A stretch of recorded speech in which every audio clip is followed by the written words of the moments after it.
of now, 2/3 of the planets in our solar system have been explored. And by the end of this decade, we will have explored most of the rest, including Uranus and Neptune. Space Shuttle 5, the first operational flight. 2 commercial communications satellites were hauled into orbit, one for satellite business systems and one for Telesat of Canada. Their deployment was a complete success. If you got it, you don't have it, obviously. I got it. Space Shuttle 6 was the second operational mission and Flight 1 for Challenger, this country's newest spacecraft. After launching a 5,000-pound tracking and data relay satellite from the payload bay, mission specialist astronauts Story Musgrave and Donald Peterson became the first Americans in 9 years to walk in space. Practice needed for satellite repair work. Due for my massive article. Historically, the space program has proceeded in a building block fashion. And toward that end, NASA has begun looking at the next logical step, a possible future space station, a permanent presence in space. The station would serve as a scientific and technological laboratory, as well as an operations base from which satellites could be serviced and large structures assembled. One of the highest priorities is to develop a clear understanding of a station's proper role in the total space program, so that if and when it is proposed for development, the station will be a truly significant national asset, one that would ensure continued American preeminence in space. The space program in general and the shuttle program in particular have gone a long way to help our country recapture its spirit of vitality and confidence. The pioneer spirit still flourishes in America. In the future, as in the past, our freedom, independence, and national well-being will be tied to new achievements, new discoveries, and pushing back new frontiers. We must look aggressively to the future by demonstrating the potential of the shuttle and establishing a more permanent presence in space.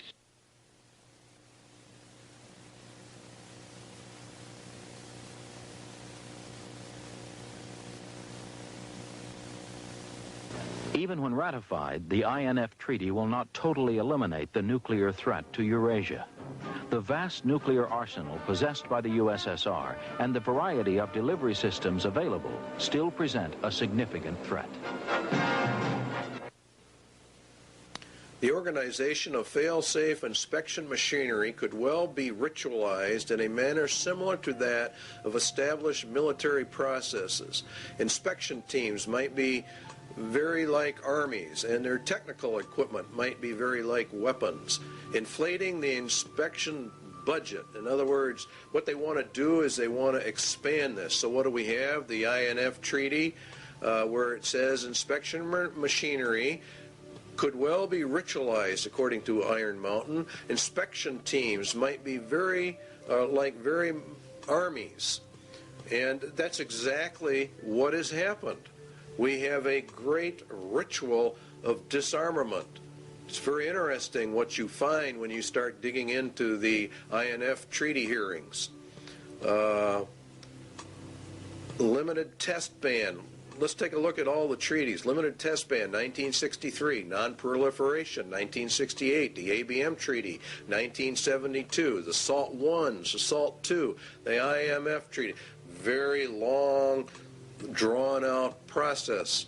And this is exactly what Iron Mountain recommended be done. It is one of the most important elements of the INF Treaty is the President establishes in this area operating on-site inspection. One layer of the regime, it says on the last sentence, builds upon another. And the whole thing becomes elongated, and it actually becomes a monster in and of itself. The data exchanges required are really immense, and so it requires an elaborate governmental system in order to accommodate all of this. And so Iron Mountain recommendation number 2 has definitely been implemented. The second one is the universal health care was a recommendation of Iron Mountain. Universal health care for all. It's an economic substitute for the war economy. It's very interesting how all of this works. Health. Drastic expansion of medical research, education, and training facilities, hospital and clinic construction, the general objective of complete government guaranteed health care for all. That's exactly what Clinton has introduced to the American people. He announced a universal health care and mandatory insurance program. And so they're putting everything in place exactly as Iron Mountain told them to do. It's universal, and you cannot exempt yourself from it, and it is causing a lot of trouble around the nation. But the arguments are not going to be on that basis. What is going to happen is we're going to be issued eventually a global identification card, and that is the purpose of this whole thing. The medical card has only one purpose. That's to get the foot in the door for the MARC system. Iron Mountain's third recommendation is being implemented. Iron Mountain Economic Substitute number 4, a new educational system to bring in globalism under the United Nations, UNESCO, Congressional Record, the Great Conspiracy to Destroy the United States, Education for Freedom and World Understanding. You see, all of this is designed to bring us into a world system, a global system, under the control of the United Nations. The second manifesto of the U.S. Office of Education, the implementation of the program of surrender through education.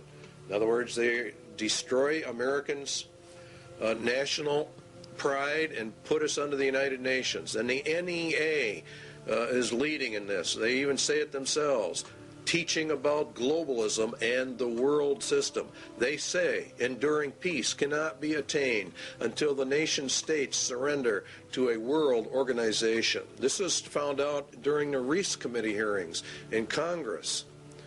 Putting the evidence together, we conclude the NEA has been an important element in the tax-exempt world to indoctrinate American youth with internationalism, which is synonymous with a lot of communist, illuminist, whatever you want to call it.